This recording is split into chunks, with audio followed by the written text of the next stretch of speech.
بسم اللہ الرحمن الرحیم الحمد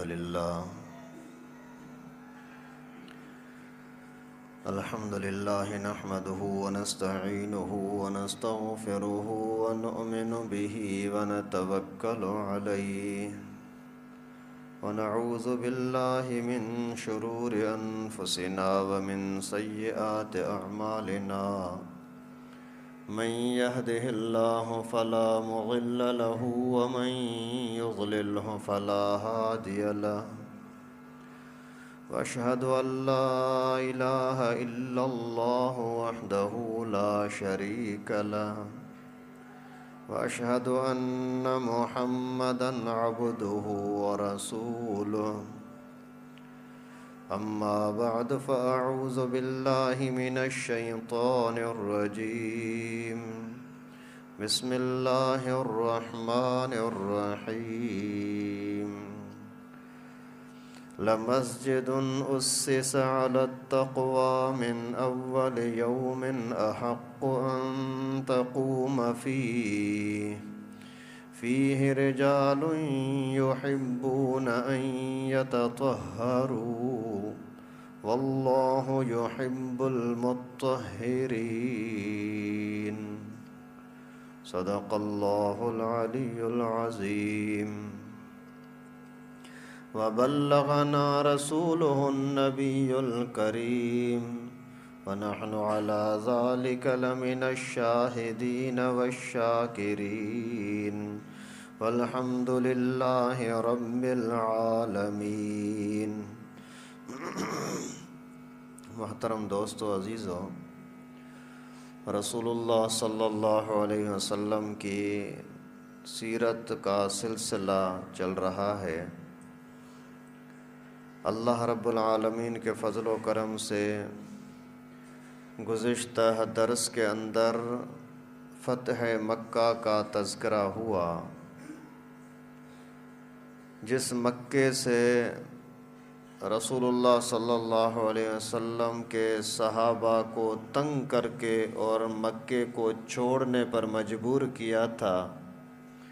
اسی مکہ مکرمہ میں اللہ کے نبی صلی اللہ علیہ وسلم فاتحانہ انداز میں داخل ہوئے، اور ہر ایک خوف میں تھا، ڈر میں تھا کہ ابھی پتہ نہیں ہمارے ساتھ کیا ہوگا، مارے جائیں گے، ہمارا کیا ہوگا، ہمارے بیویوں کا، بچوں کا، عورتوں کا کیا بنے گا. لیکن رحمت للعالمین صلی اللہ علیہ وسلم نے اعلان فرمایا، الیوم یوم المرحمہ، آج رحمت اور شفقت کا دن ہے. سبحان اللہ. تو فتح مکہ کے بعد وہیں رہتے ہوئے اللہ کے نبی صلی اللہ علیہ وسلم نے کچھ صحابہ کرام کو بھیجا کہ جاؤ، جا کر کے شرک اور کفر کے اڈوں کو توڑ دو. تو جو بڑے بڑے بت تھے، ان بتوں کو توڑنے کے لیے اللہ کے نبی صلی اللہ علیہ وسلم نے مختلف قافلے بھیجے کہ جاؤ، جا کر کے عزا بت کو توڑ کے آؤ، اور سوا بت کو توڑ کے آؤ، اور منات بت کو توڑ کے آؤ. اسی طریقے سے پیغمبر کریم صلی اللہ علیہ وسلم نے مختلف صحابہ کرام کو بھیجا، اور جیسے وہاں پہنچے تو لوگ حیرت کے ساتھ اپنے گھروں سے نکل کر کے، مقابلے کی تو طاقت رہی نہیں، گھروں سے نکل کر کے دور کھڑے ہو کر کے دیکھتے کہ دیکھیں ابھی ان توڑنے والوں کا کیا حشر ہوتا ہے، ابھی ان کو ہمارے خدا بت مار دیں گے، ابھی مریں گے، ابھی ان کے اوپر کوئی مصیبت آئے گی. لیکن غیر اللہ کے اندر کوئی طاقت تو ہوتی نہیں.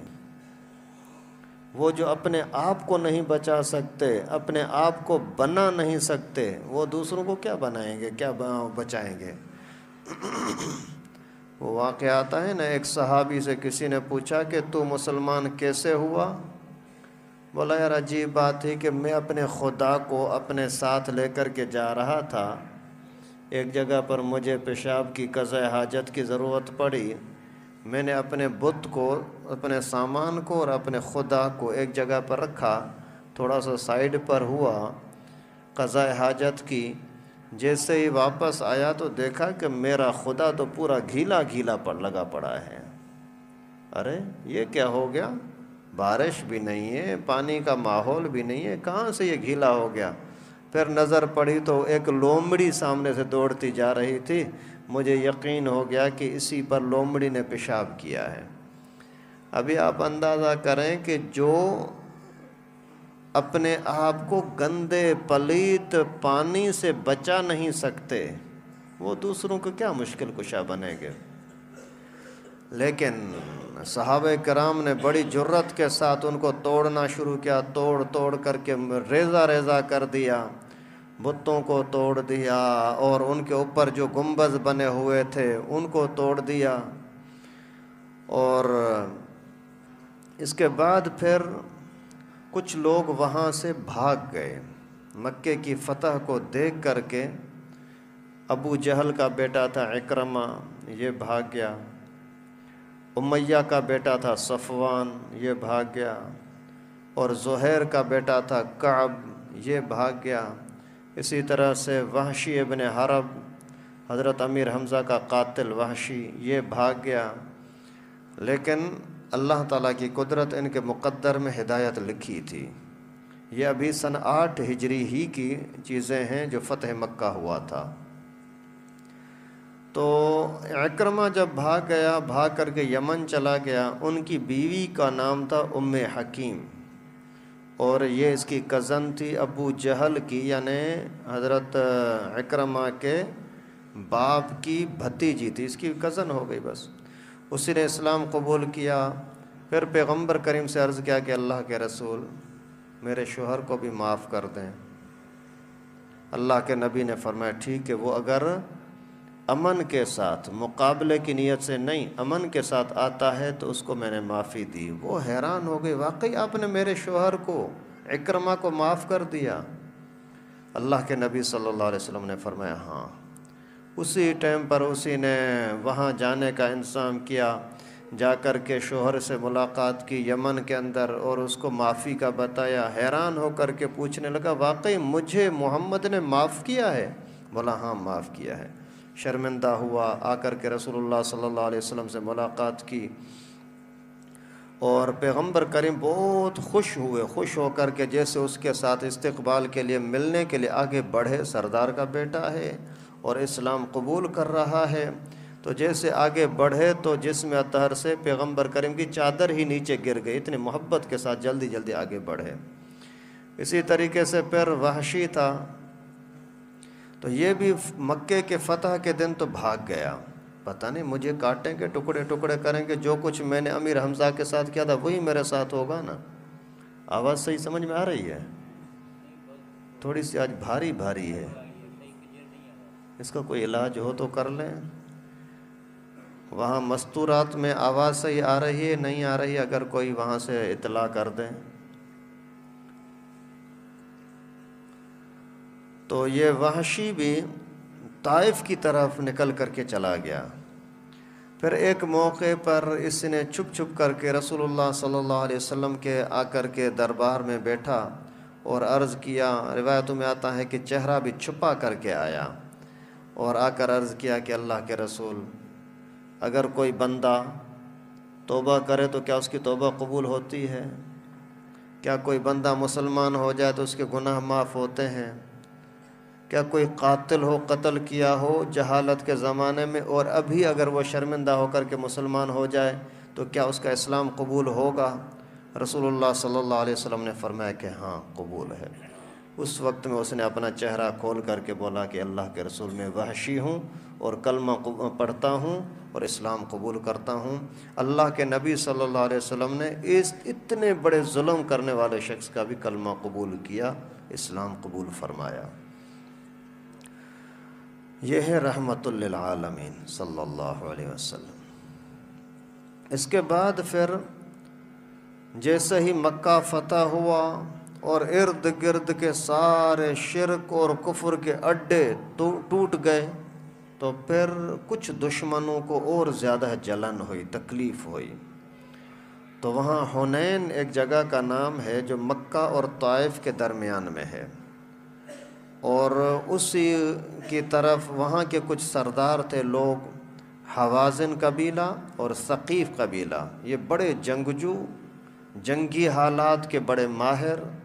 انہوں نے آپس میں مشورہ کیا، یار ابھی موقع بہتر ہے، ابھی تک تو نبی پاک سفر ہی میں ہیں، واپس مدینے پہنچے ہی نہیں ہیں، جلدی سے تیاری کرو، اسلام پر حملہ کریں تاکہ مسلمانوں کو ابھی سے مٹا دیں، ابھی اگر یہ آگے بڑھ گئے نا پھر ان کو روکنے کا کوئی راستہ نہیں ہوگا۔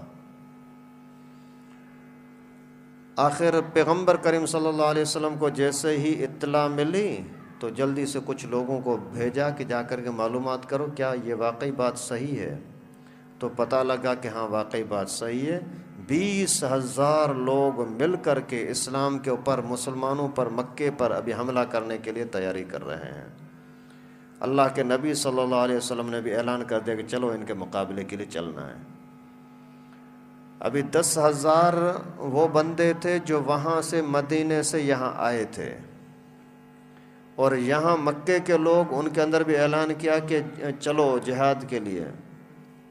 جو نئے ابھی مسلمان ہوئے تھے وہ بھی ساتھ چل پڑے، 12,000 کا لشکر ہو گیا۔ لیکن حیرت کی بات یہ کہ ابھی جو حنین کی طرف، اس کو غزوہ حنین بھی کہتے ہیں، غزوہ حوازن بھی کہتے ہیں، جیسے ہی وہاں جانے لگے تو کچھ مکے کے کافر جو ابھی تک مسلمان نہیں ہوئے تھے، کیونکہ مکے میں داخل ہونے کے ٹائم پر یہ شرط تو نہیں تھی کہ تم مسلمان ہو جاؤ، بس یہ شرط تھی کہ لڑائی ختم کر دو، جھگڑا نہ کرو۔ تو ابھی تک مسلمان نہیں ہوئے تھے، تقریباً 80 بندے وہ بھی اس مسلمانوں کے ساتھ چل پڑے۔ ان کو یقین ہو گیا کہ مسلمانوں کو تو ہر جگہ پر فتح ملتی ہے، جب فتح ملی تو مال غنیمت ملے گا، پیسہ آئے گا، تو وہ اسی پیسے کے لالچ میں ساتھ چل پڑے۔ ابھی جیسے ہی جانے لگے، وہاں قریب پہنچے تو انہوں نے کیا کیا، حوازن قبیلے والوں نے، ثقیف قبیلے والوں نے وہ علاقے کے پہاڑوں کے گھاٹیوں میں چھپ گئے۔ انہوں نے دیکھا کہ مسلمانوں کا قافلہ جیسے یہاں سے آئے گا نا تو چھپ کر ان کے اوپر حملہ کریں گے، تو انہوں نے ایسا ہی کیا۔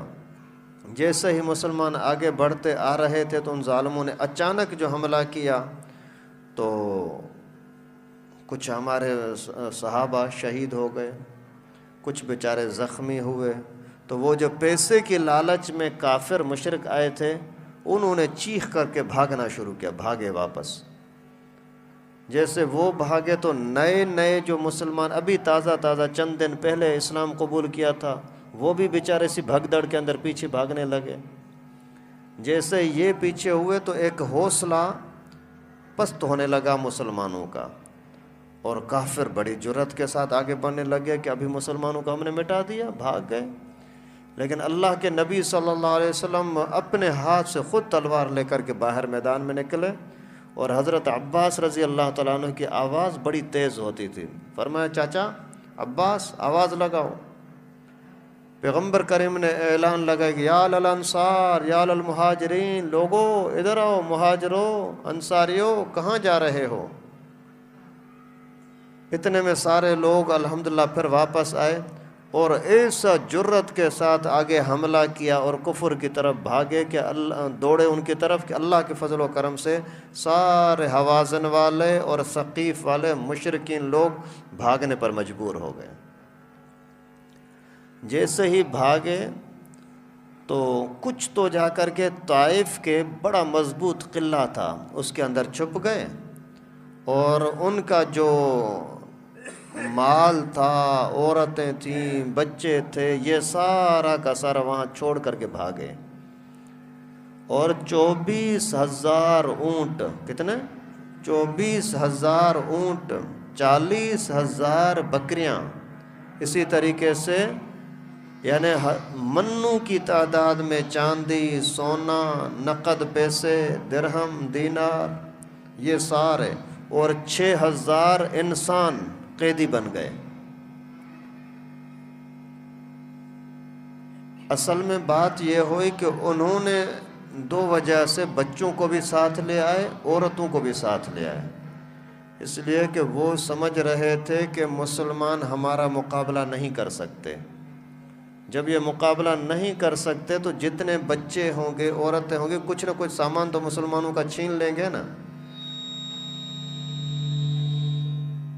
مسلمان جیسے بھاگیں گے تو ہماری کوئی عورت ان سے تلوار چھین لے گی، کوئی اسی کا کپڑا چھین لے گی، کوئی زرہ چھین لے گی، اسی طریقے سے ہمارے پاس سامان زیادہ آ جائے گا۔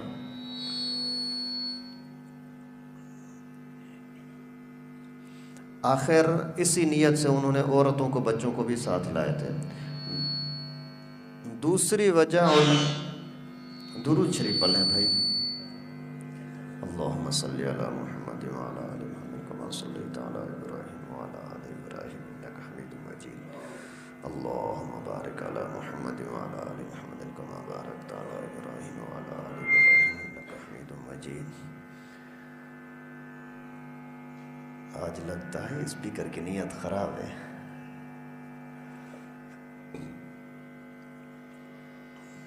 سبحان اللہ وبحمدہ، سبحان اللہ استغفر اللہ، لا الہ الا اللہ الملک الحق المبین۔ بس گزارا کرتے ہیں لیکن ابھی مزہ نہیں ہے۔ اللہ اکبر کبیرہ۔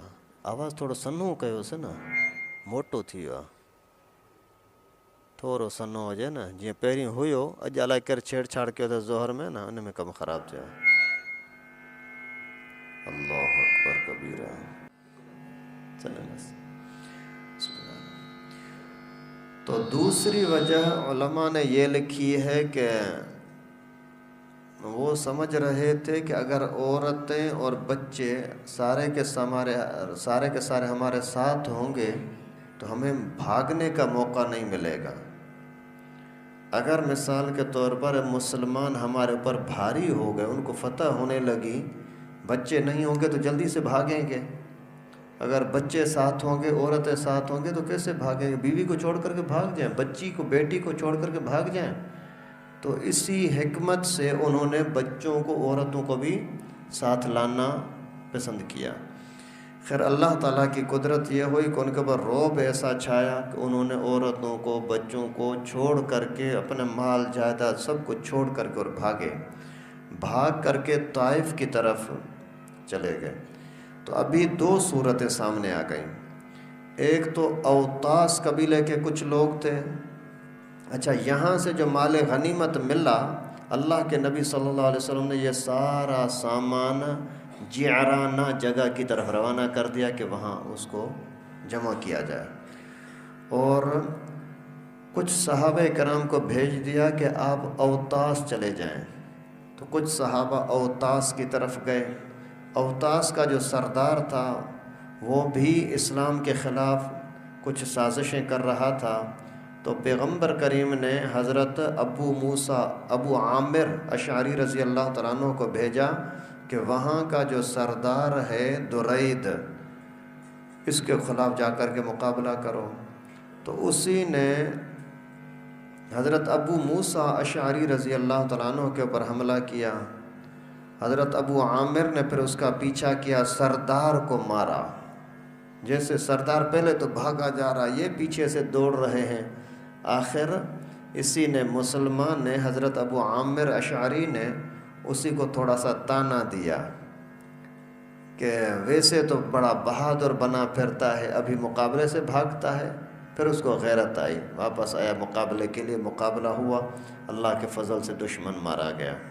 تو وہاں سے کچھ لوگ جو وہاں سے بھی قیدی بنے، ان کے اندر ایک قیدی عورت تھی، حضرت شیمہ رضی اللہ تعالیٰ عنہ، جو بی بی حلیمہ کی بیٹی تھی۔ اور یہ جیسے ہی واپس آئی تو کچھ وقت کے بعد یہ تو قیدی بن گئی۔ اسی شیمہ نے لوگوں کو بولا کہ میں تو پیغمبر کریم کی بہن ہوں، آپ نے نبی کی، اپنے کمانڈر کی، قائد کی بہن کو جیل میں رکھا ہے، قید میں رکھا ہے۔ تو حضرت لوگوں نے صحابہ نے پوچھا کہ کیا بات کر رہی ہے؟ بولا ہاں پوچھو بھلے رسول اللہ صلی اللہ علیہ وسلم سے۔ آ کر کے پیغمبر کریم سے جیسے بتانے لگی تو اتنے میں اسی قبیلے کے اور لوگ بھی آ گئے۔ انہوں نے آ کر کے اشعار پڑھنا، شعر و شاعری کرنا شروع کر دی۔ کہنے لگے کہ اگر کوئی سردار، اس کی ماں دودھ پلانے والی ہمارے خاندان کی ہو، اور اسی دودھ پلانے کی وجہ سے اس کی پھوپھیاں، چچے چچیاں اور خال ماموں وغیرہ وہ سارے ہمارے خاندان میں ہوں، تو ہمیں تو بڑا فخر کرنے کا موقع ملتا کہ بھائی یہ کمانڈر ہمارا ہی ہے، ہمارے محلے کا بندہ ہے۔ اور آج افسوس کی بات ہے کہ ہم اپنے یعنی اسی کمانڈر کی بہن کی بھیک مانگنے کے لیے آئے ہیں کہ اس کو آزاد کرو۔ جیسے ہی ان چیزوں کا پیغمبر کریم کو پتہ لگا اور شیمہ سامنے آئی، اللہ کے نبی نے اپنی چادر اس کے لیے بچھائی اور بڑے احترام کے ساتھ اس کے ساتھ پیش آئے، اور پھر فرمایا کیا چاہتی ہے بولو۔ اس نے کچھ پرانی یادیں دلائیں، محمد تو میرا چھوٹا بھائی ہے نا، ساتھ گھومتے پھرتے تھے۔ کچھ علماء نے ایک نشانی لکھی ہے، پیغمبر کریم نے اس سے فرمایا کہ شیمہ کوئی نشانی بتاؤ کہ تو میری بہن ہے، تو اسی نے اپنے جسم میں ایک چک کی دانت کی جگہ نشان دکھائے کہ یہ دیکھو یہاں تو نے بچپن میں مجھے چک مارا تھا۔ اللہ کیا منظر ہوگا۔ خیر اللہ کے نبی صلی اللہ علیہ وسلم کو وہ پرانی یادیں آ گئی، اماں حلیمہ یاد آ گئی، بہن، وہاں کا ماحول، اور فرمایا کہ میری بہن ابھی جو تو چاہے میں کرنے کے لیے تیار ہوں، جتنے قیدیوں کو تو آزاد کرانا چاہتی ہے وہ آزاد، تو اگر اپنے گھر جانا چاہتی ہے تو میں تجھے ادب احترام کے ساتھ تحفے تحائف کے ساتھ واپس کرنے کے لیے تیار ہوں، اگر تو میرے ساتھ چلنا چاہے تو بڑے احترام کے ساتھ تجھے اپنے ساتھ رکھنے کے لیے تیار ہوں۔ اس نے عرض کیا کہ میں فی الحال واپس جاتی ہوں۔ پھر بعد میں جا کر کے اسی کو کلمے کی توفیق ہوئی یا نہیں ہوئی، دونوں روایتیں ہیں، واللہ اعلم۔ تو اس کے بعد اوطاس کی طرف پیغمبر کریم نے حضرت ابو عامر کو بھیجا۔ ادھر جو حنین کے بھگوڑے سردار وہ بھاگ کر کے طائف میں جمع ہو گئے۔ طائف کا بڑا مضبوط قلعہ تھا، وہاں کے لوگ بھی بڑے مالدار قسم کے لوگ تھے، اور یہ طائف وہ ہے جنہوں نے بڑی بے دردی کے ساتھ چند سال پہلے پیغمبر کریم کو نکالا تھا۔ وہاں جیسے ہی پہنچے تو وہ قلعے کے اندر بند، ابھی وہ مضبوط جگہ پر اوپر کھڑے ہیں، ادھر سے مسلمان نیچے ہیں۔ ابھی یہاں سے مسلمان جو تیر مارتے ہیں وہ ناکام جاتا ہے، وہ جو اوپر سے تیر مار رہے ہیں وہ سیدھا نشانے پہ لگتا ہے۔ تو کچھ عرصے تک یہ جنگ چلتی رہی، تقریباً 13 دن یا 20 دن تک یہ جنگ چلی۔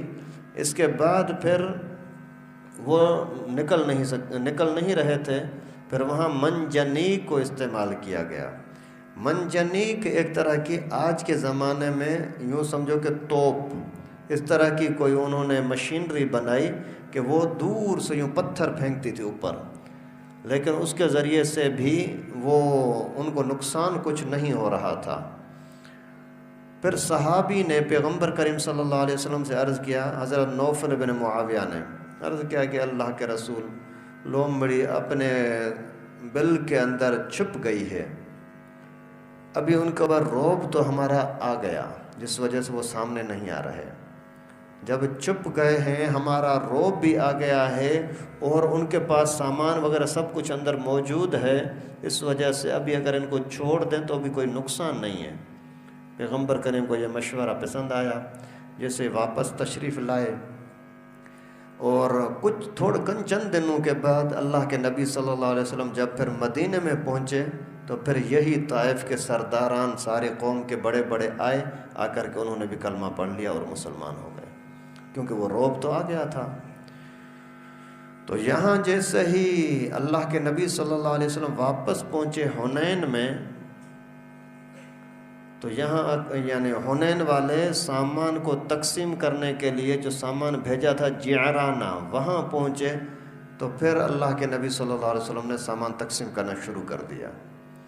اور اتنی سخاوت کے ساتھ، ظاہر 24,000 اونٹ ہیں، بہت سارے لوگوں کو 100 اونٹ، 200 اونٹ ایک بندے کو بھی ملے،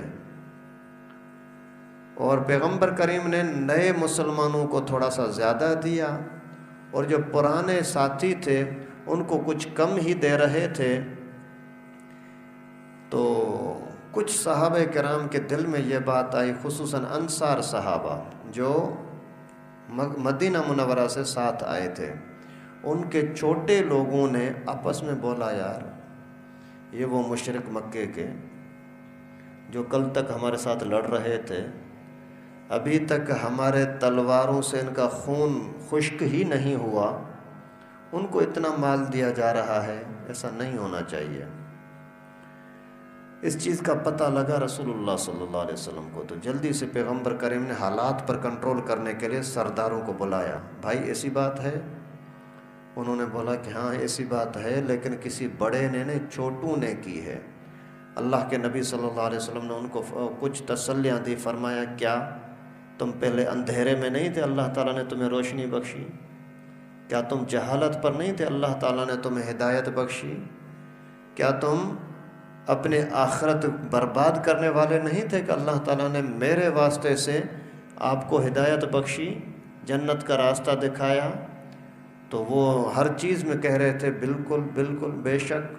تو اللہ کے نبی صلی اللہ علیہ وسلم نے پھر محبت کی خاطر فرمایا، کیا آپ اس بات میں راضی نہیں کہ وہ لوگ جانور اپنے ساتھ لے جائیں، اونٹ اور بکریاں آپ اپنے ساتھ لے جائیں، اور آپ اللہ کے نبی کو اپنے ساتھ لے جائیں؟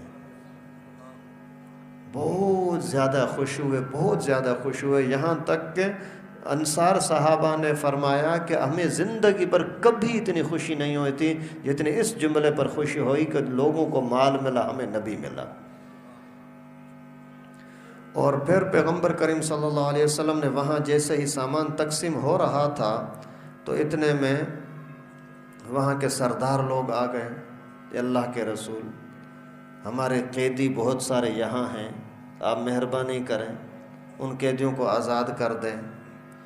پیغمبر کریم نے فرمایا، میں نے کافی دنوں تک تمہارا انتظار کیا کہ آپ آ جاؤ، مال تقسیم ہونے سے پہلے پہلے آپ آ جاتے تو میرے اختیار میں تھا، میں سارا آپ کو دے دیتا، قیدی آزاد کر دیتا۔ اور ابھی چونکہ مال تقسیم ہو چکا ہے، اس وجہ سے میں اپنی طرف سے کچھ نہیں کر سکتا، البتہ اتنا ہے جو میرے پاس، میرے خاندان کے کسی بھی بندے کے پاس کوئی بھی اگر قیدی ہے، میں ان کو آزاد کرنے کا اعلان کرتا ہوں۔ بڑے خوش ہو گئے، اور اس کے بعد پھر پیغمبر کریم نے ہی ان کو مشورہ دیا، آپ ایسا کریں، نماز کے بعد آپ خود آ کر کے مجمع کے سامنے درخواست کریں کہ ہمارے لوگوں کو آزاد کر دیں، پھر اگر ساتھی آزاد کرتے ہیں تو اچھی بات ہے۔ پھر انہوں نے ایسا ہی کیا، اور رحمت للعالمین، کائنات کے لیے رحمت بن کر آنے والے رسول صلی اللہ علیہ وسلم نے 6,000 لوگوں کو، 6,000 قیدیوں کو اسی ہی ٹائم پر زبانی معافی پر معاف کر دیا اور آزاد کر دیا۔ اور اس کے بعد پھر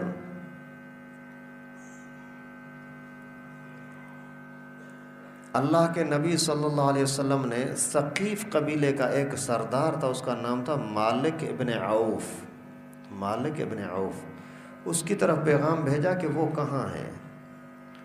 لوگوں نے بتایا کہ وہ تو چھپ گیا ہے، بھاگ گیا ہے۔ اللہ کے نبی نے فرمایا، اس کو بولو اگر وہ آتا ہے اور اسلام قبول کرتا ہے تو میں اس سے خوش بھی ہوں گا، اور اسی کو انعام کے اندر 100 اونٹ دوں گا۔ جیسے اس کو پتہ لگا تو فوری طور پر اس نے بولا، واقعی میرے لیے؟ میں نے ہی تو یہ سارا پلان بنایا تھا نبی پاک کو قتل کرنے کا۔ انہوں نے بولا کہ نہیں، نبی پاک صلی اللہ علیہ وسلم نے یہ پیغام دیا ہے۔ وہ پھر آیا اور اس نے بھی اسلام قبول کر لیا، اور اللہ کے نبی صلی اللہ علیہ وسلم کو اسی کو 100 اونٹ انعام کے اندر عطا بھی کیا۔ اس کے بعد پھر عمرے کا معاملہ ہوا۔ جب سب چیزوں سے فارغ ہو گئے تو اللہ کے نبی صلی اللہ علیہ وسلم نے اعلان فرمایا، ابھی چلو عمرے کے لیے۔ پھر لوگوں نے سب نے احرام باندھا، پھر آئے مسجد حرام کے اندر، کعبۃ اللہ کے اندر، سارے عمرے کے مسائل جو تھے وہ پورے کیے، پھر مدینے کی طرف روانہ ہو گئے۔ تو اسی سن 8 ہجری کے اندر حضرت ماریہ قبطیہ رضی اللہ تعالیٰ عنہ، جو گزشتہ درس میں آپ کو میں نے اس کا تذکرہ بتایا تھا، تو ان کے پیٹ مبارک سے، بطن مبارک سے رسول اللہ صلی اللہ علیہ وسلم کا بیٹا پیدا ہوا، اس کا نام رکھا ابراہیم۔ اللہ کے نبی نے اپنے بیٹے کا نام رکھا ابراہیم، اور دوسرے بیٹے کا نام تھا عبداللہ، اسی کو طیب بھی کہتے ہیں، طاہر بھی کہتے ہیں۔ تیسرے بیٹے کا نام تھا قاسم۔ تو قاسم تو بچپن میں تھا، نبوت سے پہلے کا نام تھا، اور یہ ابراہیم جو ہے یہ آخر عمر کے اندر سن یعنی 8 ہجری کے اندر یہ پیدا ہوا۔ تو نبی پاک نے اس کا نام رکھا نبی کا نام، ابراہیم کا نام۔ تو ہمیں سبق دیا گیا کہ آپ اپنے بچوں کے جو نام رکھتے ہو نا، وہ نبیوں والے نام رکھو، یا اللہ کے نام کے ساتھ ملنے والا نام رکھو، عبداللہ، عبد الرحمن۔ اور اسی طریقے سے پھر صحابہ کرام چونکہ اللہ کے پیارے لوگ ہیں، پیارے بندے ہیں، تو ان کے نام کی نسبت سے بھی بہت بڑا فائدہ ہوگا۔ جیسے حضرت سلیمان علیہ السلام کا واقعہ آتا ہے نا، شاید آپ کو پہلے بتایا ہو، وہ جمعے کے بیان میں آ گیا تھا، کسی کو دے دیا ایک ہیرا، نام کیا ہے؟ بولا سلیمان۔ کیا کرتے ہو؟ بولا لکڑیاں کاٹتا ہوں اور بیچتا ہوں۔ بولا یار یہ لے لو ہیرا، تیرا نام میرا نام ایک ہی ہے، جا کر کے تو کر کوئی اسی مزدوری سے بچ جا، کوئی کاروبار کر۔ وہ جو جا رہا تھا راستے میں، تو جاتے ہوئے کوئی بیچ کے اندر نہر آ رہی تھی، اسی نے نہر سے جیسے کراس ہونے لگا تو اس کا یہ ہو گیا، ہیرا گر گیا۔ پھر دوسری مرتبہ دیکھا کہ وہ لکڑیاں کاٹ رہا ہے۔ کیا کر رہے ہو بھائی؟ لکڑیاں کاٹ رہا ہوں۔ تجھے ہیرا جو دیا تھا پتہ نہیں گم ہو گیا، چلو یہ لو دوسرا ہیرا۔ وہ دے دیا۔ وہ سر پر رومال کے ساتھ باندھ کر کے جا رہا تھا، کوئی باز آیا، پنچا جو مارا تو وہ ہیرا اٹھا کر کے کپڑا ہیرا دونوں لے گیا۔ پھر دیکھا کیا کر رہا ہے، ارے لکڑیاں جمع کر رہا ہے۔ کیوں؟ تجھے ہیرا جو دیا تھا پتہ نہیں کہاں چلا گیا۔ بڑی حکمت کی باتیں دیکھیں نا۔ تو تیسرا ہیرا دے دیا۔ اسی نے چھپا چھپا کر کے آیا، گھر کے اندر پہنچا، ابھی سوچنے لگا کہاں رکھوں کہاں رکھوں، کروڑوں کی ملکیت ہے۔ اسی نے کیا کیا کہ دیہات کے اندر چولہے میں آگ تھوڑی بہت ہوتی ہے نا، انگارے، اسی کے نیچے رکھ دیا۔ ابھی آگ کی طرف چور آئے گا، ڈاکو آئے گا، چولہے میں تھوڑی جائے گا۔ اللہ کی قدرت، محلے کی کوئی عورت آئی کہ ہمارے پاس آگ کے لیے انگارہ چاہیے، میں تھوڑی سی آگ لے جاؤں اپنے گھر، تو وہ ہیرا وہاں چلا گیا۔ یہ پھر اس اپنے لکڑیاں کاٹنے کے لیے چلا گیا۔ پھر ملاقات ہوئی حضرت سلیمان علیہ السلام کے ساتھ۔ بھائی کیا کر رہا ہے؟ لکڑیاں کاٹ رہا ہوں۔ کیوں؟ ہیرا کہاں گیا؟ پتہ نہیں کہاں گیا۔ بولا ٹھیک ہے بھی تیرا نصیب۔ ابھی یہ لکڑیاں کاٹتے کاٹتے ایک درخت کے پاس پہنچا تو وہاں ایک گھونسلہ بنا ہوا تھا۔ دیکھا کہ گھونسلے کے اندر ہیرا پڑا ہوا ہے۔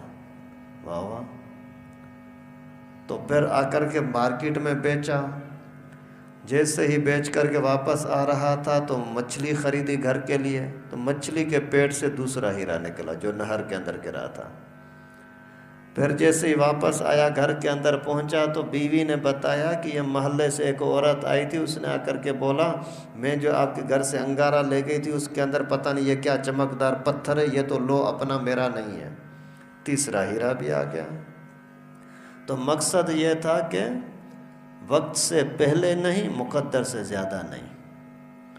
جب اللہ نے چاہا تب ملے، جب تک اللہ نے نہیں چاہا۔ اللہ کے نبی کی حضرت سلیمان کی چاہت ہے کہ امیر بن جائے، لیکن نہیں بن رہا کیونکہ وقت نہیں آیا۔ اور مقدر سے زیادہ بھی نہیں، جب تک اس کا مقدر لکڑیوں پر تھا وہی چلتا رہا۔ جب اس کا مقدر کھل گیا تو پھر اللہ تعالیٰ نے وہی ہیروں کا انتظام کر دیا۔ تو نام کے اندر بڑی برکتیں ہوتی ہیں۔ نام رکھیں عبد والا، اللہ تعالیٰ کے جتنے نام ہیں، عبد الرحمن، عبد الرحیم، عبد المنان، عبد الحنان، عبد الخالق، عبد المالک، عبد الرازق، عبد الرزاق، یہاں پر نبیوں والا کوئی بھی نام رکھیں، آدم، ابراہیم، نوح، ہود، سلیمان، موسیٰ، عیسیٰ، محمد، اور یہاں پر صحابہ کرام کا رکھیں، کسی بھی بزرگ کا نام رکھیں، اس کے اندر برکت ہوتی ہے، خیر۔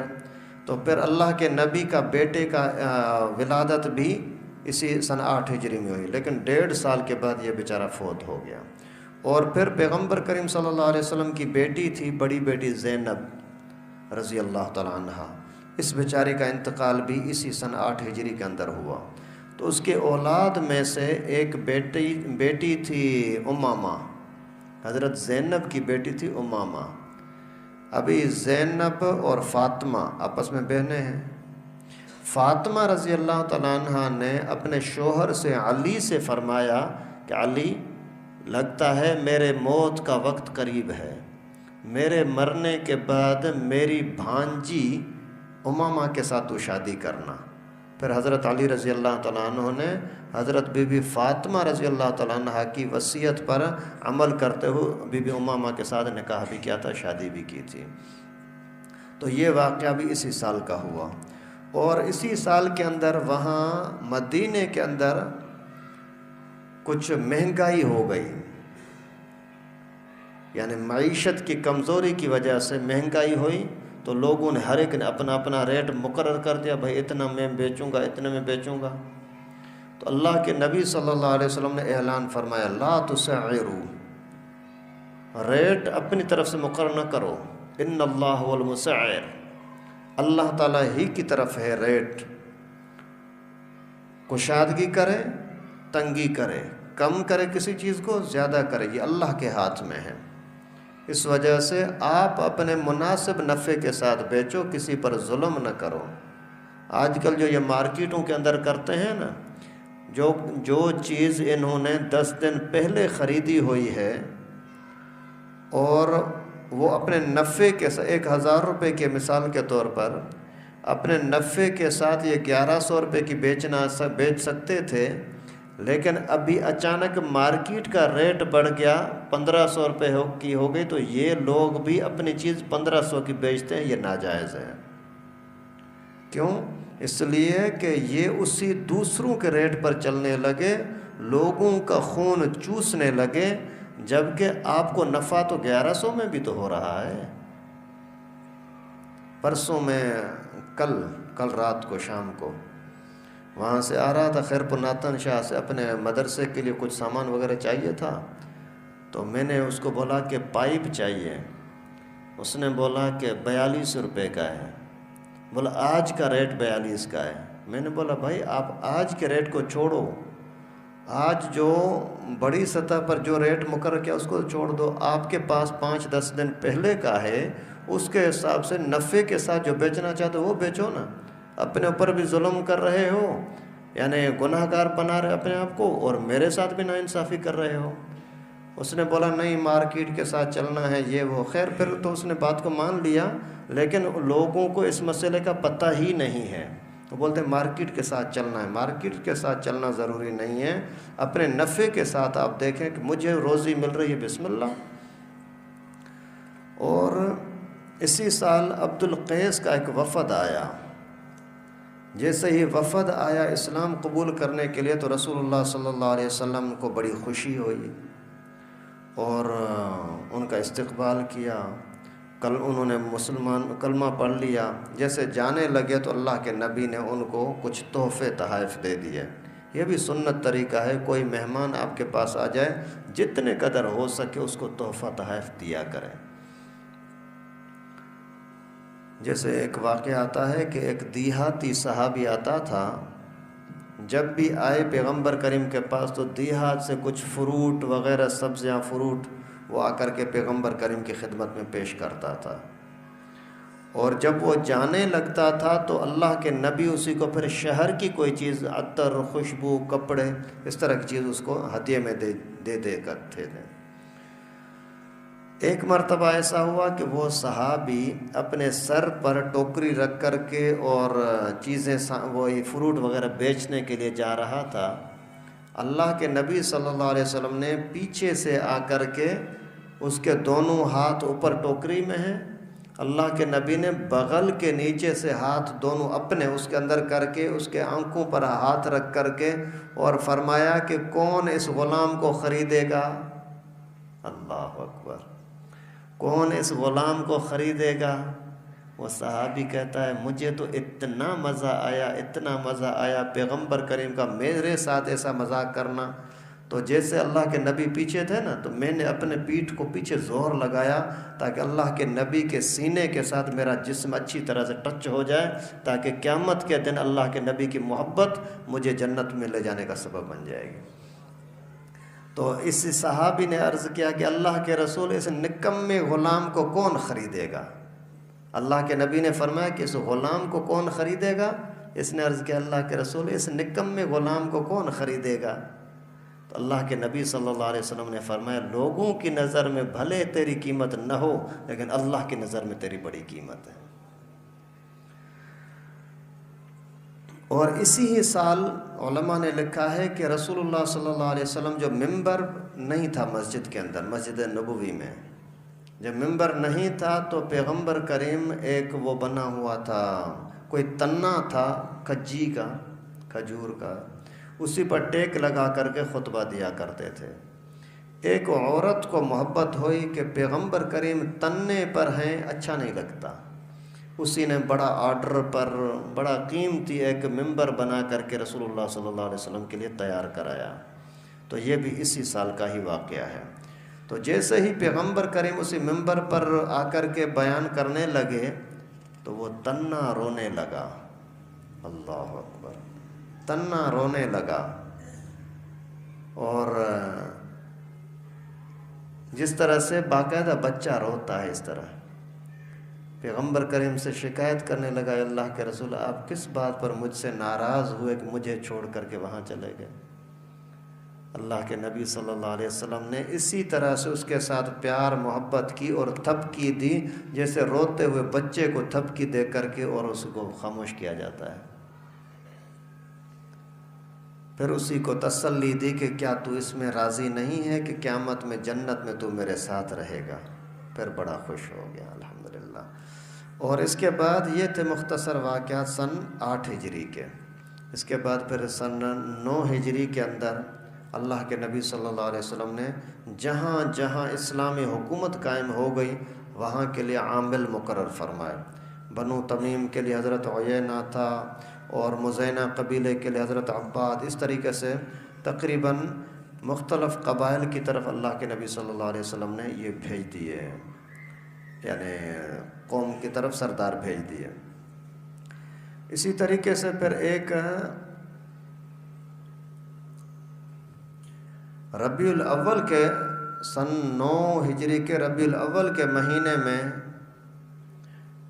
حضور صلی اللہ علیہ وسلم نے حضرت علی رضی اللہ تعالیٰ عنہ کو بھیجا 150 سواروں کے ساتھ کہ جا کر کے طئی قبیلے کا جو بت خانہ ہے اس کو توڑ کے آؤ۔ حضرت علی رضی اللہ تعالیٰ عنہ وہاں جا کر کے جیسے پہنچے تو وہاں کے لوگ پہلے تو حیران ہوئے کہ ہمارے خدا کو کیسے گرایا جائے گا۔ آخر حضرت علی رضی اللہ تعالیٰ عنہ نے بغیر کسی خوف خطرے کے اس کے اوپر اپنے صحابہ کے ساتھ مل کر کے وار کیا اور وہ پورا کا پورا بت خانہ ٹوٹ گیا۔ اور وہاں سے جو مقابلے میں آئے تھے لوگ، ان میں سے کچھ عورتیں اور کچھ بکریاں وغیرہ، اونٹ، یہ بھی مال غنیمت میں لے کر کے واپس آئے۔ ان کے اندر ایک عورت آئی جو بیٹی تھی دنیا کے مشہور ترین سخی حاتم طائی کی۔ حاتم طائی کی بیٹی بھی ساتھ آ گئی۔ جیسے ہی پیغمبر کریم کی خدمت میں پہنچے تو اس نے عرض کیا اللہ کے رسول میں بڑے سخی کی بیٹی ہوں، بڑے سردار کی بیٹی ہوں، اور میرے ابو کے در پر کوئی آتا ہے تو کبھی خالی ہاتھ نہیں جاتا، بھلے کتنی بھی مرتبہ آئے لیکن خالی ہاتھ نہیں جاتا، تو میں سردار ہونے کے ناطے میرے حال پر رحم کریں، مجھے معاف کر دیں۔ اللہ کے نبی صلی اللہ علیہ وسلم نے اس کی عزت کی قدر کرتے ہوئے اس کو آزاد کر دیا۔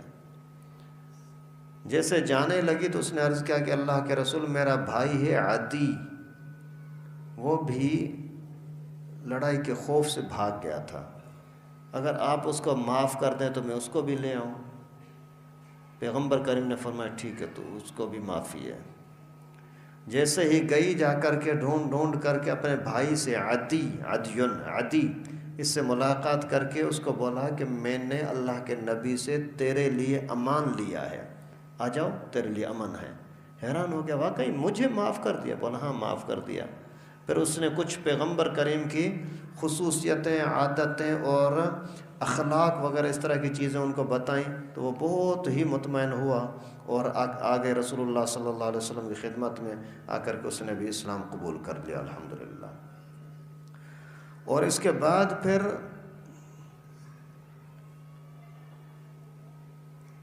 ایک بڑا واقعہ ہوا غزوہ تبوک کا، یہ سن 9 ہجری کی بات ہے۔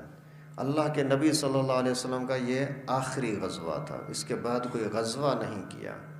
27واں غزوہ، پیغمبر کریم نے جن جنگوں میں خود شرکت کی ہو وہ 27 ہیں، اور جو اپنی زندگی کے اندر سرایا بھیجے ہیں، صحابہ کرام کو بھیجا اپنے شاگردوں کو، آپ ادھر جاؤ آپ ادھر جاؤ، اور خود تشریف نہیں لے گئے، ان کا نام ہوتا ہے سریہ۔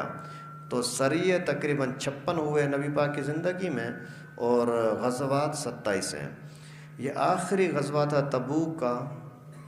تبوک شام کے علاقے کی طرف ایک بہت بڑا قلعہ ہے، وہاں پانی کا چشمہ بھی ہے، مدینے اور شام کے درمیان میں ایک جگہ ہے، اور مدینے سے کم از کم 1000 کلومیٹر دور ہے۔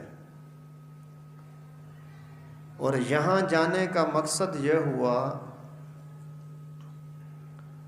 کہ گزشتہ سال غزوہ موتا کے دوران جب وہاں کے عیسائیوں کو شکست ملی، تفصیل آپ کے سامنے آیا تھا، تو پھر انہوں نے بڑی سطح پر کوشش کی کہ غسان جو سردار تھا، غسانی، اسی نے بادشاہ کو خط لکھا قیصر روم کو کہ میری مدد کرو، اور انہوں نے پھر خود بادشاہ بھی قیصر روم چل کر کے آیا مقابلے کے لیے، اور قریب آ کر کے پہنچا اسلام پر حملہ کرنے کے لیے۔ اللہ کے نبی صلی اللہ علیہ وسلم کو جیسے پتہ لگا تو تقریباً 30,000 بندوں کا لشکر لے کر کے رسول اللہ صلی اللہ علیہ وسلم وہاں کے لیے تشریف لے گئے، اور وہاں سے 40,000 کا لشکر آ رہا تھا۔ اللہ تعالیٰ کی قدرت ایسی ہوئی کہ جیسے ہی وہاں کا سردار تھا بادشاہ قیصر روم جو آ رہا تھا، اسی کو پتہ لگا 30,000 کا لشکر آ رہا ہے، اور جہاں بھی جاتا ہے محمد تو اسی کو فتح ملتی ہے، شکست نہیں ملتی۔ تو اللہ کی قدرت اس کے دل پر ایسا رعب چھایا کہ وہ بھاگ گیا۔ وہ جیسے ہی بھاگا بادشاہ تو دوسروں پر از خود خوف طاری ہوا، وہ بھی ادھر ادھر بکھر گئے، اور کوئی بھی مقابلے کے لیے سامنے کھڑا ہی نہیں۔ اللہ تعالیٰ نے بغیر جنگ کے غزوہ تبوک میں اسلام کو فتح عطا فرمائی۔ اور یہ جنگ، اس جنگ کی تیاری بڑی عجیب تھی۔ ایک تو سفر دور، موسم بڑی سخت گرم تھی، مدینے کے حالات قحط والے تھے، اور جو فصل اناج وغیرہ تھا مکمل تیار تھا، اور اعلان سخت تھا کہ ہر ایک کو چلنا ہے۔ اور اسی غزوے کے اندر صاف طور پر رسول اللہ صلی اللہ علیہ وسلم نے چندے کا اعلان کیا، چندہ اکٹھا کرو۔ پہلے تو یہی ہوتا تھا بھائی چلنا ہے، پھر ہر ایک اپنی طرف سے جس کے پاس سواری ہو نہ ہو، پیدل چلے یا اونٹ ہو، گھوڑا ہو، خچر ہو، گدھا ہو، جیسے بھی سواری ملے خود اپنی طرف سے کرے۔ لیکن یہاں چونکہ مقابلہ بڑی طاقت کے ساتھ تھا، اس لیے اللہ کے نبی نے اعلان تو صاف طور پر فرمایا کہ جن کے پاس طاقت ہے وہ تو چلیں، جن کے پاس طاقت نہیں ہے وہ بھی چلیں، ان کو میں چندہ دوں گا۔ تو اللہ کے نبی صلی اللہ علیہ وسلم نے جیسے ہی چندے کا اعلان فرمایا تو یہ اسی وقت کا واقعہ ہے کہ حضرت ابو بکر صدیق رضی اللہ تعالیٰ عنہ گھر سے ہر چیز لے کر کے پیش ہوا، یہاں تک کہ گھر میں کچھ بھی نہ چھوڑا۔ حضرت عمر فاروق رضی اللہ تعالیٰ عنہ گھر میں تشریف لے گئے، جتنا سامان تھا آدھا کر کے آدھا رسول اللہ صلی اللہ علیہ وسلم کی خدمت میں پیش کیا اور آدھا اپنے گھر کے لیے رکھا۔ یہ بات سن کر کے کچھ لوگ سوچتے ہیں یار حضرت عمر نے آدھا گھر میں کیوں رکھا؟ یہ دین تو قیامت تک کے لیے ہے نا۔ آج اگر مولوی صاحب کوئی نبی پاک کا وارث علماء ہے، وہ اگر آپ کو بولے کہ بھائی مسجد کے لیے چندہ دے دو، جہاد کے لیے چندہ دے دو، مدرسے کے لیے چندہ دے دو، آپ آدھا دو گے؟ ٹکا سا نکالنے کے لیے بھی بھاری لگتا ہے، آدھا دینا بہت بڑی بات ہے۔ باقی یہ ہے کہ حضرت ابو بکر کی شان کو اللہ تعالیٰ نے جو بلند کرنا تھا تو اس کی جگہ پر کون پہنچ سکتا ہے؟ ایک مرتبہ حضرت عائشہ رضی اللہ تعالیٰ عنہا نے پیغمبر کریم سے پوچھا، آسمان یہ کھلی جگہ پر زمین میں بیٹھے تھے، آسمان کے اندر ستارے جگمگا رہے تھے، تو گھر والی نے ام المومنین سیدہ عائشہ نے اپنے شوہر سے رسول اللہ صلی اللہ علیہ وسلم سے عرض کیا، اللہ کے رسول جہاں اسی ستاروں کے برابر کسی کی نیکیاں ہوں گی؟ پیغمبر کریم صلی اللہ علیہ وسلم نے فرمایا ہاں، عمر کی نیکیاں ہیں، عمر کی نیکیاں ہیں۔ اتنے بڑے شان والا صحابی۔ عرض کیا میرا ابو؟ تو پیغمبر کریم صلی اللہ علیہ وسلم نے فرمایا کہ ابو بکر کی غار ثور والی ایک رات کی عبادت پورے عمر کی زندگی کی عبادت سے بڑھ کر ہے۔ جیسے دنیا کے سارے لوگ عوام مل کر کے ایک مولوی کے برابر شان میں نہیں ہو سکتے، ساری دنیا کے نیک بزرگ مل کر کے ایک صحابی کے برابر نہیں ہو سکتے، سارے صحابی مل کر کے ایک نبی کے برابر نہیں ہو سکتے۔ تو اللہ تعالیٰ نے یہ درجات رکھے ہیں، تلک الرسل فضلنا بعضهم علی بعض۔ انبیاء کرام میں بھی درجات ہیں، تو اس طرح سے مسلمانوں میں بھی اللہ کے ولیوں میں بھی درجات ہیں۔ خیر، تو حضرت عثمان غنی رضی اللہ تعالیٰ عنہ کی باری آئی، تو انہوں نے ایک پورا قافلہ تیار کیا تھا تجارت کے لیے 1000 اونٹوں کا۔ یہ سامان پورا جائے گا بیرون ممالک، پھر وہاں سے دوسرا سامان لے آئیں گے، یہ بیچیں گے، وہ لائیں گے۔ جیسے اللہ کے نبی کی طرف سے اعلان ہوا تو اسی ٹائم پر حضرت عثمان نے اعلان کیا کہ 1000 اونٹ سارے کے سارے اللہ کے راستے میں۔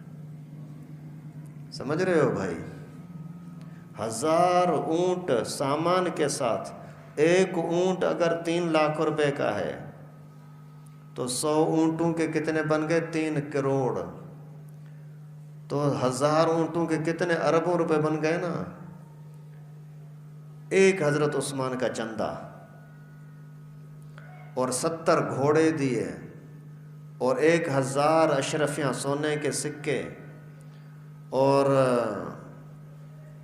جیسے ہی پیغمبر کریم صلی اللہ علیہ وسلم کے سامنے آ کر کے وہ سامان رکھا، اللہ کے نبی نے دعا فرمایا، اللہم ارضان عثمان فانی عنہ راض۔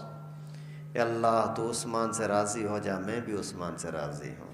سبحان اللہ، اللہ اکبر۔ اللہ میں عثمان سے راضی ہوں، تو بھی راضی ہو جا۔ اللہ تعالیٰ کیڑے ڈالے ان زبانوں کے اندر جو حضرت عثمان کو برا بھلا سمجھتے ہیں یا کہتے ہیں، جس پر نبی پاک نے اعتماد کر کے اپنی بیٹی کا رشتہ دیا۔ اللہ، اس کے لیے اللہ کے نبی نے اعلان کیا، اللہ میں سے راضی ہوں۔ اللہ تعالیٰ کو سفارش کر رہے ہیں، اللہ عثمان سے راضی ہو جا۔ اور اس کے بعد حضرت عبد الرحمن بن عوف 40,000 درہم چاندی کے سکے وہ آ کر کے خدمت میں پیش کیے، اور عرض کیا کہ اللہ کے رسول میرے گھر میں اس وقت 80,000 تھے، آدھا آپ کی خدمت میں لے آیا، آدھا اپنے گھر میں رکھا ہے، اللہ کے نبی نے دعا دی، اللہ جو لایا ہے اس میں بھی برکت عطا فرما، جو گھر میں رکھا ہے اس میں بھی برکت عطا فرما۔ اسی لیے تو اللہ تعالیٰ نے اعلان کر دیا، اولئک الذین امتحن اللہ قلوبہم للتقوی، میں نے ان کے دلوں کا امتحان لیا، پک کامیاب ہو گئے۔ اللہ تعالیٰ فرماتے ہیں، اعلان کر دیا جنتی ہیں، رضی اللہ عنہم ورضوا عنہ، یہ جنتی ہیں۔ اور اسی طریقے سے سارے مسلمانوں نے جس کو جتنا ہو سکتا تھا اس نے چندہ جمع کیا، عورتوں نے اپنے زیور اتار کر کے اللہ کے نبی کی خدمت میں پیش کیے۔ ایک صحابی تھا حضرت عاصم، اس نے کھجوریں آ کر کے اللہ کے نبی کی خدمت میں پیش کی کہ اللہ کے رسول آپ جا رہے ہیں، وہاں راستے میں کام آئیں گی۔ یہ ساری ہمارے لیے بھی حکم ہے، جو بھی دینی تقاضا ہے اپنی طاقت کے مطابق کچھ نہ کچھ دو، جو بھی اللہ کے راستے میں کام ہو رہا ہے، مسجد کا کام ہو، مدرسے کا کام ہو، یہ تبلیغ کا کام ہو، کوئی بندہ وہاں جانا چاہ رہا ہے، غریب ہے، کچھ نہ کچھ آپ اس کی مدد کر دیں۔ جا رہے ہو 2-4 کلو کھجور کا لے کر جاؤ ساتھیوں کے لیے۔ ایک صحابی تھا ابو عقیل انصاری، بہت ہی غریب صحابی تھا، اس نے عرض کیا، ایک کھجور کا صاع یعنی تقریباً 3.5 کلو لے آیا، آ کر کے عرض کیا، اللہ کے رسول میرا کام ہے، مزدوری کرتا ہوں، پانی باہر سے جنگلات سے بھر کر کے لوگوں کو دیتا ہوں، اس میں سے مجھے 2 صاع ملتے ہیں، ان میں سے آدھا یہاں خدمت میں پیش کیا، آدھا پھر اپنے گھر کے لیے رکھا۔ اللہ کے نبی صلی اللہ علیہ وسلم نے اس کو بھی دعائیں عطا فرمائیں، اور پھر حکم فرمایا کہ سارے چلو۔ منظر ایسا تھا کہ کچھ صحابی ایسے بھی آئے جن کے پاس اپنے حساب سے بھی کوئی طاقت نہیں تھی۔ پیغمبر کریم صلی اللہ علیہ وسلم سے عرض کیا، اللہ کے رسول آپ کچھ ہمیں انتظام کر کے دیں، ہم چلتے ہیں۔ جہاں تک اللہ کے نبی سے ہوا تو دے دیا، ظاہر ہے 30,000 بندوں کے لیے انتظام کرنا کوئی آسان تو نہیں ہے۔ تو کچھ لوگوں کو پیغمبر کریم نے فرمایا میرے پاس ابھی کچھ نہیں ہے کہ آپ کو دوں۔ اللہ رب العالمین نے ان کا تذکرہ فرمایا کہ پیغمبر کریم نے جب فرمایا کہ لا اجد ما احملکم علیہ، مجھے گنجائش نہیں ہے کہ میں آپ کے لیے کوئی سواری کا انتظام کروں، تولوا واعینہم تفیض من الدمع حزنا الا یجدوا ما ينفقون۔ اللہ رب العالمین نے فرمایا کہ وہ بیچارے صحابی جب ان کی سواری کا انتظام نہ ہوا واپس جانے لگے تو ان کے آنکھوں سے آنسو نکل رہے تھے، اس دکھ میں کہ ہمیں جانے کا موقع نہیں مل رہا۔ اللہ اکبر، ایسے پاکیزہ صحابہ یار۔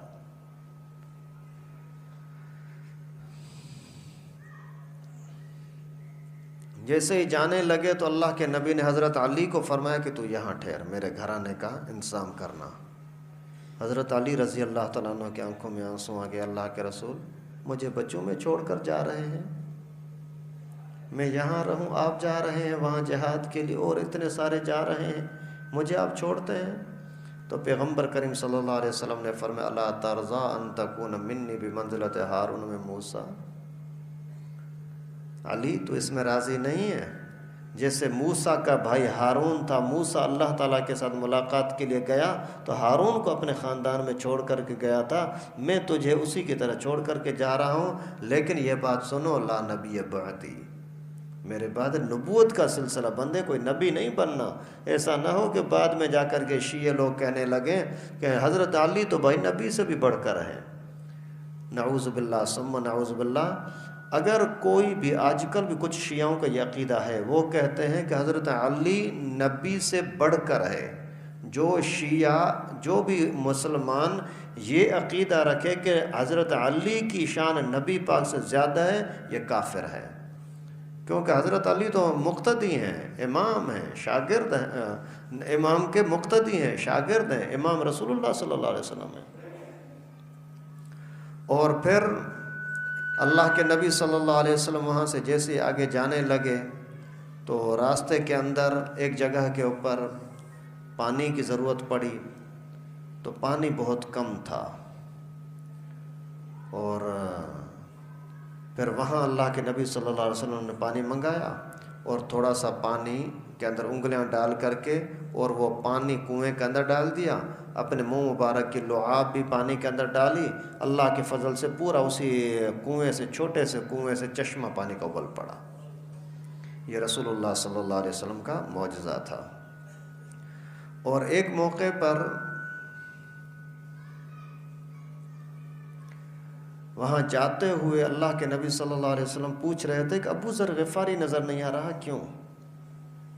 تو حضرت ابو ذر خود کہتے ہیں کہ میرے پاس اصل میں سواری کا انتظام نہیں تھا، اونٹنی تھی بڑی کمزور، بالکل دبلی پتلی، تو میں نے سوچا کہ اس کو 2-3 دن اچھی طرح کھلاؤں، جب تک وہ بھلے آگے چلے جائیں قافلہ، میں پیچھے جا کر کے پہنچوں گا۔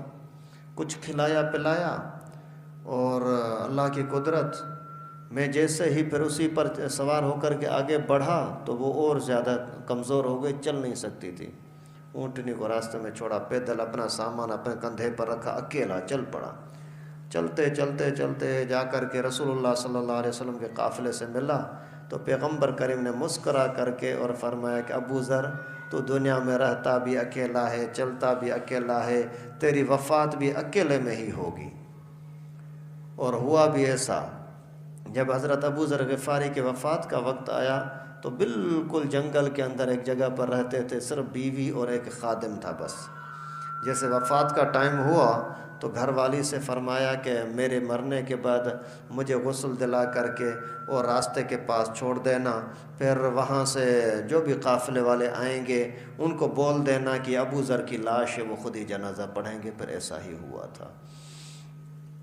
اور اسی طریقے سے پھر اسی راستے میں چلتے ہوئے اللہ کے نبی نے اعلان فرمایا کہ سنو، قافلے سے دور کوئی نہ جائے۔ تو ایک بندہ ایسا تھا بیچارہ، اس نے توجہ نہیں کی یا کوئی بھی، بہرحال بنو سعید قبیلے کا ایک شخص تھا، قضاء حاجت کے لیے وہ اکیلا تھوڑا سائیڈ پہ چلا گیا، دشمنوں نے بیچارے کو پکڑ کر کے وہیں مار دیا۔ ایک اور شخص تھا، اس کی اونٹنی گم ہو گئی، تو یہ پھر اونٹنی کو ڈھونڈنے کے لیے اکیلا ہی پیچھے چل پڑا۔ حالانکہ پیغمبر کریم کی ہدایت سے اکیلا کوئی نہ جائے، کسی نہ کسی کو ساتھ لے جاتا، لیکن اکیلا ہی جو آگے چل پڑا تو اللہ تعالیٰ کی قدرت، وہاں سے تیز ہوا کا جھونکا آیا اور یہ اسی ہوا کے اندر اڑ کر کے پتھروں میں جا کر ٹکرایا اور وہ بھی بیچارہ فوت ہو گیا۔ تو مقصد یہ ہے کہ استاد کی بات نہ ماننے کا نقصان بڑا ہوتا ہے۔ دین کی بات، اللہ کے نبی کی بات، بزرگوں کی بات نہ ماننا بڑی تباہی ہوتی ہے۔ اس سے اپنے آپ کو بہت زیادہ بچانا چاہیے، اس کو ہلکا نہیں سمجھنا چاہیے۔ بھائی استاد نے بول دیا، ابو نے بول دیا، امی نے بول دیا، آپ بولو چھوڑو، اس کی کوئی ضرورت نہیں ہے، اس کا نقصان بڑا ہوتا ہے۔ کبھی ظاہری طور پر گر جاتے ہیں، جیسے یہ اڑ کر کے جا کر گرا، یا کبھی کبھار پھر عزت کے اعتبار سے گر جاتے ہیں۔ پہلے بہت عزت میں ایک مرتبہ امی کا دل دکھایا، ابو کا دل دکھایا، ایسا رسوا ہو گیا کہ اسی کو کوئی سلام کرنے کے لیے بھی تیار نہیں ہے۔ اور پھر اسی دوران ایک مرتبہ رسول اللہ صلی اللہ علیہ وسلم کی اونٹنی گم ہو گئی۔ جیسے اونٹنی گم ہو گئی تو سارے لوگ ڈھونڈنے لگے، تو کسی منافق نے بولا کہ یہ کہتا ہے کہ مجھے اللہ تعالیٰ ہر چیز کی خبر دیتا ہے اور ابھی اپنی اونٹنی کا پتہ نہیں ہے اس کو۔ اس کے بعد رسول اللہ صلی اللہ علیہ وسلم نے فرمایا کہ مجھے اللہ تعالیٰ نے بتایا ہے کہ یہ فلاں جگہ پر کھڑی ہے، ایک درخت کے ساتھ اس کی رسی پھنس گئی ہے نکیل، اس وجہ سے وہاں سے جا کر کے اس کو پکڑ کر کے لے آؤ۔ اور ایسا ہی ہوا، پھر وہاں گئے تو وہاں کھڑی ہوئی تھی اور اسی کو لے کر کے واپس آ گئے۔ لیکن اسی جانے میں 3 شخص ایسے تھے، کچھ تو منافق تھے نہیں گئے، 3 مومن مخلص بندے تھے جو جانا چاہ رہے تھے لیکن بیچارے جا نہ سکے۔ ان میں ایک کا نام تھا کعب ابن مالک، دوسرے کا نام تھا بلال ابن امیہ، تیسرے کا نام تھا مرارہ ابن ربیع۔ پیغمبر کریم جیسے واپس تشریف لائے تو پوچھا، بتاؤ بھائی کیا حال ہے؟ منافقوں نے بولا میری یہ مجبوری، یہ مجبوری، یہ وہ۔ ان بیچاروں نے بولا حضرت کوئی مجبوری نہیں تھی، ہم سے سستی ہو گئی، آنا تھا، روزانہ سامان تیار کرتے، گھوڑے کو دیکھتے بہت تیز ہے، ٹھیک ہے آج نہیں کل جائیں گے، کیونکہ ہمیں تسلی تھی سامان بھی سب کچھ موجود ہے، سواری بھی ہے، لیکن پھر سستی ہو گئی، جا نہ سکے۔ اللہ کے نبی صلی اللہ علیہ وسلم نے اعلان فرمایا کہ انہوں نے اللہ کے رسول کی نافرمانی کی، ان کے ساتھ بائیکاٹ۔ 40-50 دن تک کوئی ان کے ساتھ بات نہیں کر رہا تھا، یہاں تک اپنی بیوی بچے بھی ان کے ساتھ بات نہیں کر رہے تھے۔ اتنے تنگ ہو گئے، ہر وقت بیچارے روتے رہتے تھے کہ اللہ کے نبی ہم سے ناراض ہیں، ہمارے استاد ہم سے ناراض ہو گئے، ہمارا کیا بنے گا؟ آخر ان کو بڑی فکر یہ لگی تھی کہ اگر ہم اسی حال میں مر گئے پھر تو اللہ تعالیٰ کی طرف سے معافی کا کوئی سوال ہی پیدا نہیں ہوتا۔ پھر اللہ رب العالمین نے ان کے اخلاص کی وجہ سے قرآن پاک نازل فرما کر کے رسول اللہ صلی اللہ علیہ وسلم کو سفارش کی کہ میں نے ان کی توبہ قبول کر دی۔ اور وہ بھی اتنے خوش ہوئے جن صحابیوں نے پیغمبر کریم سے سنا، اسی ٹائم پر دوڑتے جا کر کے اعلان کیا کہ او کعب تیری توبہ قبول، او بلال تیری توبہ قبول، اور اے مرارہ تیری توبہ قبول۔ تو ان کے پاس جتنا کچھ مال تھا اسی ٹائم پر ان کو گفٹ کر دیا، بھائی یہ لو، آپ نے اتنی بڑی ہمیں خوشخبری سنائی ہے۔ یہ واقعہ بھی اسی غزوے کے دوران ہوا تھا۔ تو اسی راستے کے اندر اللہ کے نبی صلی اللہ علیہ وسلم نے خالد بن ولید کو بھیجا کہ دومت الجندل کی طرف چلے جاؤ۔ وہاں جیسے جانے لگے تو وہاں کا ایک بہت طاقتور سردار تھا، بڑے قلعے میں رہتا تھا، اس کا نام تھا اقیدر۔ پیغمبر کریم نے پہلے سے ان کو بتا دیا کہ آپ جاؤ گے تو وہ نیل گائے کا شکار کر رہا ہوگا، اس کو مارنا نہیں، پکڑ کر کے لاؤ۔ اللہ تعالیٰ کی قدرت یہ، جیسے وہاں گئے، مغرب کا ٹائم ہو چکا تھا، مغرب کے بعد قلعے کا دروازہ بند ہو چکا، اس کے بعد یہ جیسے اندر بیٹھے ہوئے تھے تو ایک جنگلی گائے آئی، بیل، یہ نیل گائے آ کر کے دروازے کے ساتھ ٹکرانے لگی۔ جیسے ٹکرانے لگی تو اس نے بیوی کو بولا، ارے شکار، صبر کرو میں آتا ہوں۔ بھاگا، جیسے ہی گیا باہر، دروازہ کھولا تب تک نیل بھاگ گئی۔ تو یہ اس کے پیچھے بھاگتا گیا، ادھر سے صحابہ کرام نے اس کو پکڑ لیا، پکڑ کر کے اور اسی کو گرفتار کر لیا، مارا بھی نہیں۔ پیغمبر کریم صلی اللہ علیہ وسلم کی خدمت میں جیسے اس کو پیش کیا تو اس نے بولا کہ اللہ کے رسول، میں ٹیکس دے کر کے، جزیہ دے کر کے آپ کی ہی سرپرستی میں، آپ کی حکومت میں رہنے کے لیے تیار ہوں، میں صلح چاہتا ہوں۔ اللہ کے نبی صلی اللہ علیہ وسلم نے قبول فرمایا۔